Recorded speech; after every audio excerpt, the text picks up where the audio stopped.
Hey everyone, welcome back to the Weekly Awakening Podcast. This is your host, Cosmic Colleen, back with another weekly astrology update.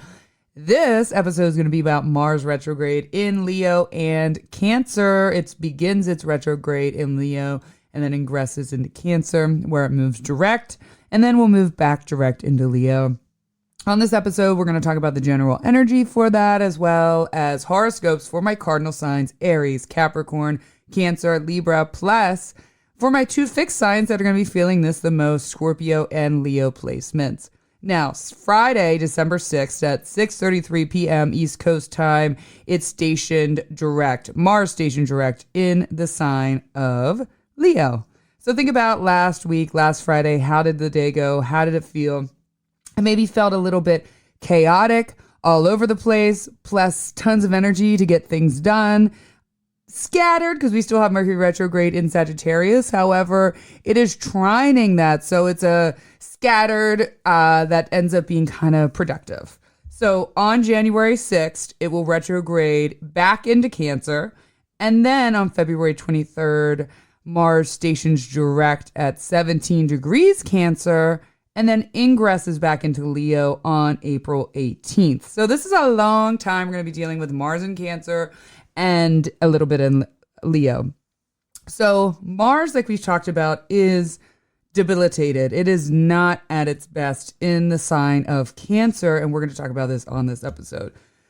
This retrograde will not be into too much communication with Uranus. Thank God. This is one of the things that are going to make this retrograde a little bit easier. It will not reach the sign while it's retrograding. It will reach the square to Uranus and Taurus only when it's direct. So thank God. I feel like if this retrograde would have retrograded and kind of like the Venus did in Leo last summer, not this past summer, it would be a little bit more chaotic. So I am happy about that. Yes, by sign, technically it will have a little bit of that flavor and it will square Uranus a little bit, but not by degrees. So that is a good thing because Uranus, as we know, brings quite a little bit of chaos.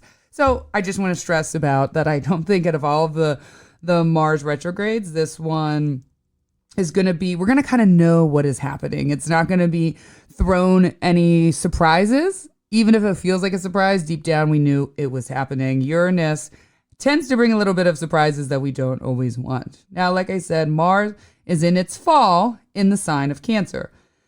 Starting this Mars retrograde, we're going to feel strong. Like I said, this past weekend, you've maybe felt chaotic, but it was like structured chaotic or it was the chaos that you sort of need and you needed to get some things done. So we're going to feel on point, strong, especially my Leo placements, ready to take charge and maybe even have an ego complex within ourselves about something. However, this will be the flip side of this retrograde, of those things we are feeling, because this is about reevaluating what our true strengths are and where does our power really come from. Because when we look to Leo and then we go to Mars, the powerful side of Mars in Leo, where it's exalted, where it works very, very well, works at its best, we are seeing where is our true strength. What's the strength that is like the most durable battery strength that doesn't run out, that doesn't get poisoned, that doesn't rust? And where's the strength that maybe it's those cheap batteries you bought at the Dollar Tree that don't even work and they started to rust pretty quickly? Those are two entirely different strengths. One has a momentum. The other one doesn't have much of a momentum to keep going and persevering, right? It's like almost a falsehood. It's a false strength based out of ego. And there is a true strength that really comes from our soul. So we're going to be seeing where does our power really come from and what does it look like? So here are some themes around the re-evaluating of our power. A false sense of power. So something happens that we realize is a false sense of power within ourselves, that cheap Dollar Tree battery dies out on us. Confidence coming from the wrong place. Doing things based on an ego desire. Ego resentments, withholding power. Yes, that all sounds really troublesome and hard. However, if you're listening to this podcast, you're trying to evolve. You want to evolve. And in order to evolve, we have to look at those things. We have to look at the ego pain that the body does not like to look at. The mind doesn't like to look at. It wants to feel good. So I'm asking you, when things arise, because they will, when the conflict arises, when the negative confidence arises, when the awkward situations arise, see where your power really comes from and what is the base of that power. This is going to be a 2-month transit. And then when it moves direct into Leo, we're going to have that power again, and we're going to have a better idea so we can have that long-lasting battery within ourselves and the juice we need to keep persevering through life's issues and keep fighting through life's issues. And also just, it's a grind out there sometimes. It really is. And we need to make sure we have the right power source. Because again, why not? Why not the ego power, right? The ego power gets you a little bit, but that's the battery that dies.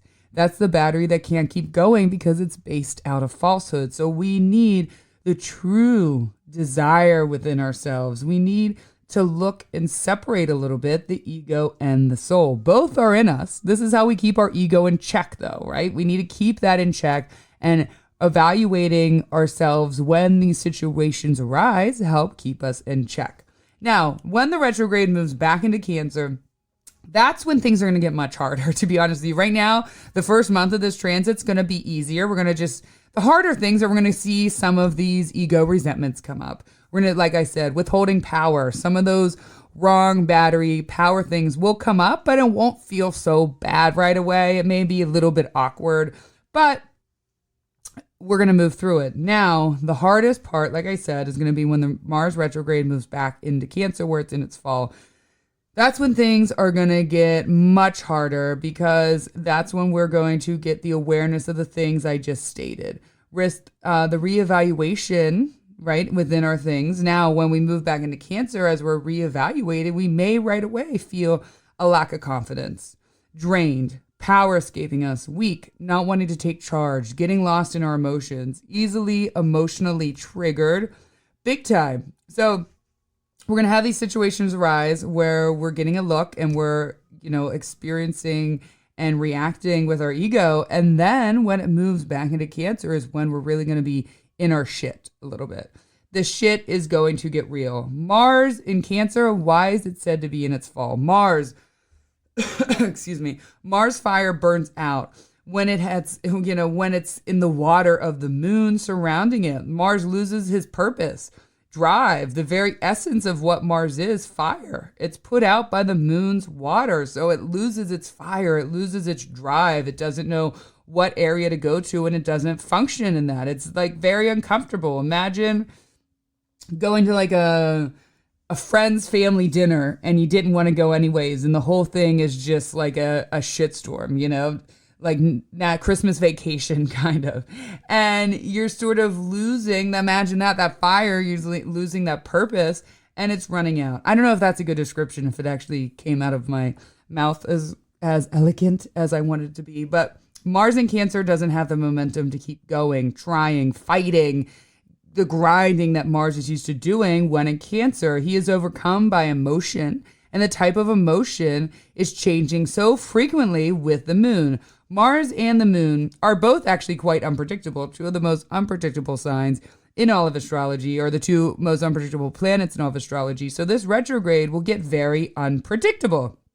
Here on my horoscopes, we're going to start out now, Cancer, Capricorn, Aries, Libra placements. You guys, as well as Scorpio and Leo, you guys will be feeling this the most intensely. My other placements, not as much. My water signs, Pisces and Scorpio, there will be a trine for you with this transit, so that's actually pretty good. So we're going to start out with Cancer. Cancer, this transit is going to be rather rough for y'all at first. You will be triggered easily, moody, feel like you're crawling out of your skin, lost your self-doubt, acting out in reckless ways. You will go off course, but don't worry, it won't be forever. You will bring awareness around how you are your own worst enemy. And this awareness will lead you to becoming your own best friend.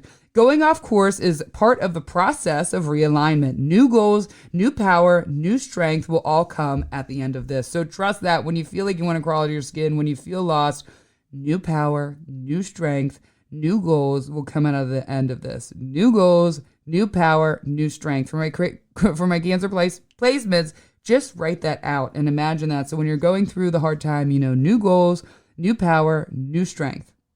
Capricorn. I don't know why I did in this order. I know to do in the zodiac order, but I guess I did a little bit out of order. But these are my cardinal placements. You will be forced to confront emotions that you have been avoiding big time, Capricorns. I know you hate that, but a little bit of me likes to feel joy when you guys avoid your emotions.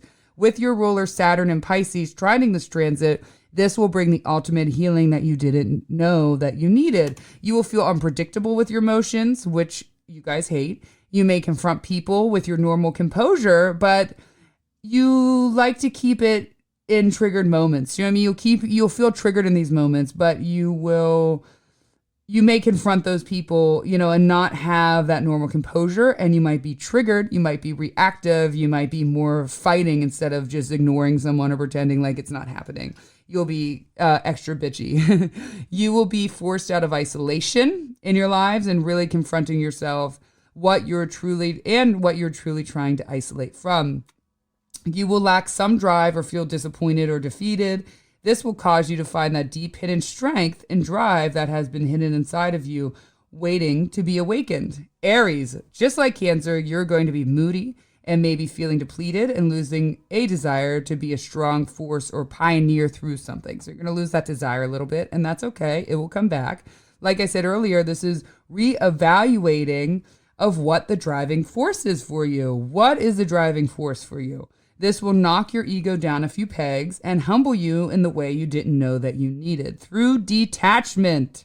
Detaching from those ego desires, detaching from all the falsehood. What is the truth of your attachments? That's going to be right there. So this detachment is going to be what you needed. Scorpio, you're already used to the feelings being stirred up with this transit. If anything, this will soften you a little, teach you how to let go. Scorpios, can that ever happen? I don't know.